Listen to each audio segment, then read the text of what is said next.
John Dillinger and Babyface Nelson and Pretty Boy Floyd and Bonnie and Clyde all became famous for their bold and often bloody crime sprees. But before them all was Paul Jawarski. Like the others, Jawarski was a murderer and a thief. He was also a Pittsburgh guy, the son of a steel worker, and so he spent some time singing in a church choir in Butler. And it was that stint in a church choir that ultimately caused trouble for Jawarski. He was in Cleveland, on the lam after busting out of jail in Pittsburgh. This was in 1928. By then, Jawarski was known as a bold and violent criminal, the leader of the deadly Flathead gang. In Cleveland, he was sipping coffee in a restaurant when, oddly enough, he was spotted by the director of that Butler church choir, who just happened to be in Cleveland. The choir director calmly rose from his seat, found a phone, and called police. He warned them that Jawarski would probably start shooting as soon as he saw their uniforms. Police laughed. They knew how to handle guys like Jawarski. Patrolman Anthony Wizerick was gunned down as he entered the restaurant.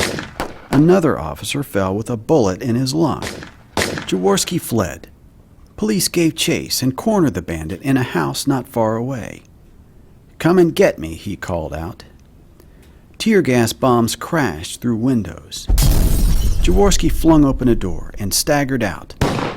Patrolman Yarrow Cadella fired a shotgun blast, and Jawarski fell, with wounds to his head and shoulders. Things looked grim for Jawarski. But Jawarski was a tough guy. He'd been shot before, in 1924 while robbing a bar in Sharpsburg. It looked grim for Jawarski then, too, but he recovered, and when he was released on bail, he disappeared. Jawarski first made news in 1922. He and his Flathead gang robbed a paymaster of $10,000 in the heart of Pittsburgh's business district. One of the boldest heists in the city's history, newspapers claimed. A few days before Christmas of that year, Jawarski and his pals stole another payroll near Carnegie. This time, Jawarski killed a guard. 3 years later, on Christmas Eve, he murdered again, this time during a $48,000 payroll robbery at Mullenhour, Pennsylvania. Jawarski's most famous heist was a bizarre robbery just south of Pittsburgh in March of 1927. A Brinks armored car carried miners' pay to a small coal mining town called Coverdale, near Bethel Park. Jawarski buried 2 charges of black powder under Bethel Road, then waited in the bushes for the Brinks truck to make its rounds. The explosion lifted the big steel-cased vehicle into the air.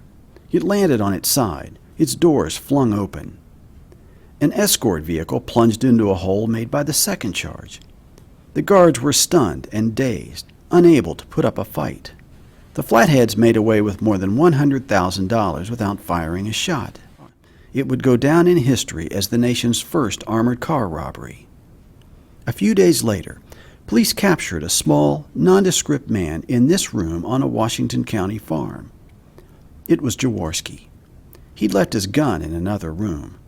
Otherwise, he told police, some of you would be dead.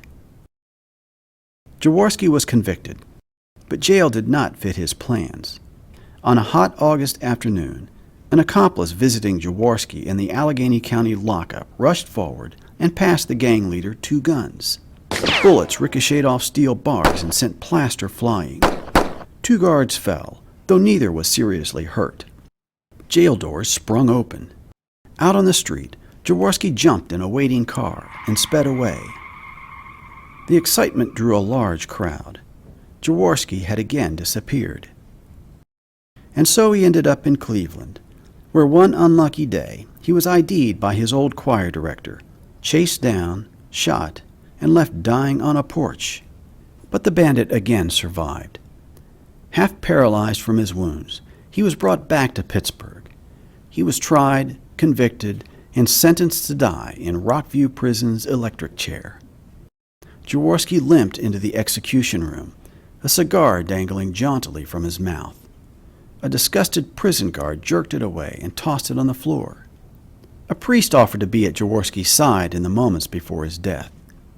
Jawarski, the small, nondescript man who once joined a choir and sang praises to God, and who was fingered by the leader of that choir, did not take long to think about it. He refused the offer.